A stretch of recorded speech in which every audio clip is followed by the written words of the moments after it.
back for another one. See, I started back smoking. It's all a mind thing, actually. To be honest, that's the big thing with it all being in your mind.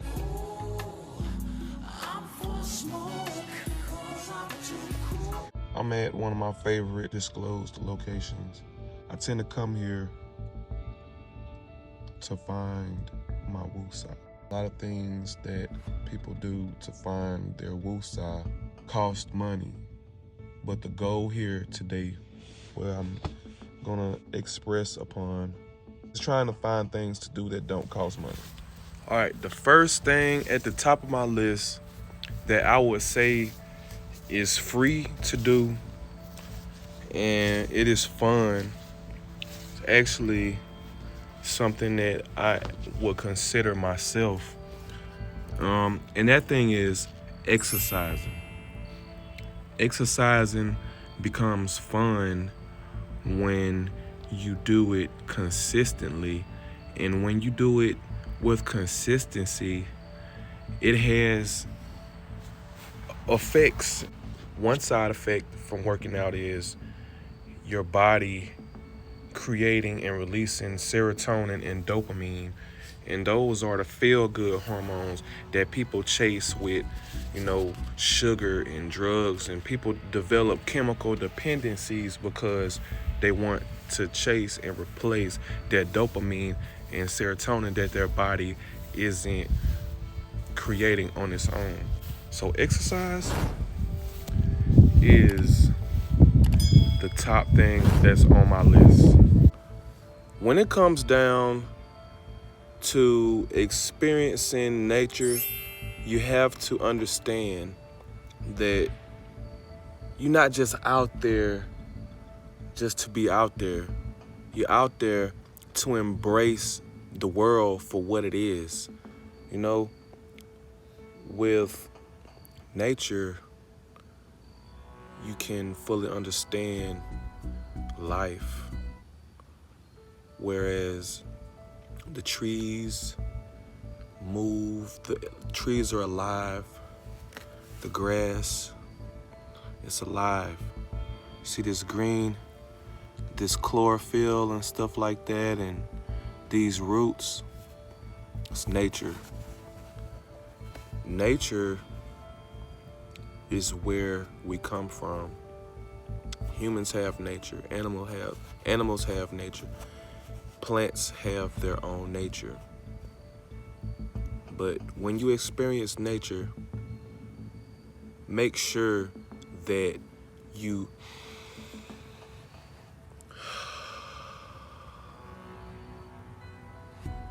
make sure you take deep breaths and soak in as much oxygen as you can, because around trees,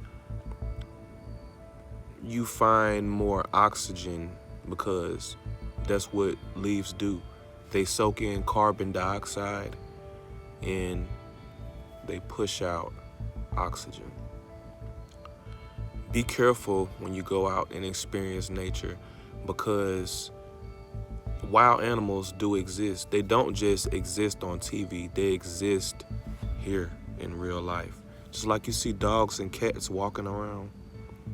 Yeah, you'll see bobcats and bears and deer. So be careful. Make sure you bring some protection with you, because you never know what you may run across. Making friends can sometimes be hard to individuals who aren't friendly.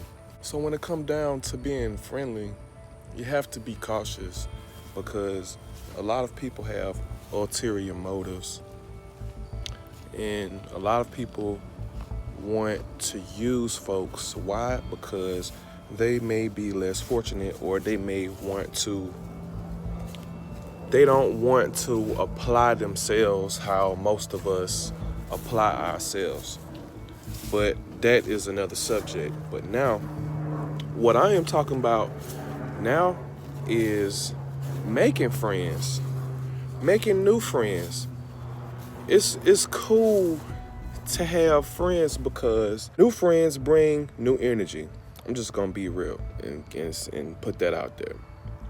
New friends bring new energy.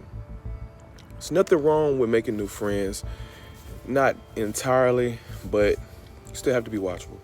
You have to be watchful of the friends that you do have, because even though they are your friends, you still have to understand the type of people that you're dealing with. But friends, making friends is great. I definitely consider that as number 3 on my list. Dating, that falls under the same umbrella as making friends. It's like, if you're going through a breakup or whatever, it might not be a good idea to just jump out there and find somebody else to, deal with, because the same problem that you having, you might have the same problem with somebody else. It's not the other person, it's because you haven't fully healed yet. So keeping yourself around people and having friends can be good, especially if you have depression and you're going through things that are hard in your life. But dating, it's like with my fellas, don't be in the house always trying to find you a girlfriend on the internet. Get out in public, walk around. You might see your next future wife. You never know. You might see your next future, the mother of your child, or the father of your children. Speaking to my ladies, you have to be careful when dealing with guys off the internet. It's a lot of crazy people that's out there. So still be watchful, but make friends. It's good. And one way that I find it easy to make friends, I always found friends when I worked. So everywhere where I worked at, I always find somebody. There's always somebody there that want to talk to you. Ain't that funny? But it's pretty ironic. But even when you go to school, go sign up for college, take you some college courses. That's where I met the majority of my friends that I have here. When I moved here from Alabama over a decade ago, I didn't know anybody. And my uncle told me, he said, you know what? You'll find your groove, man. And I was like, I ain't really see it too much likely, And that's how it is when you try new things. At first, it seemed like you can't do it. But the more you keep at it, the more it'll become like the next breath of air you get seems like something very simple. These are the top 3 things that I like to do when I am trying not to spend any money. Thank you for watching. Hit the subscribe button. Hit the like button. Comment. Let me know what you think. Tell me how you feel about my top 3 things that I like to do when I am trying to avoid spending money. And I hope this blesses you. And I hope that you can find something to do that is free, so you don't have to spend your hard-earned capital. See you later.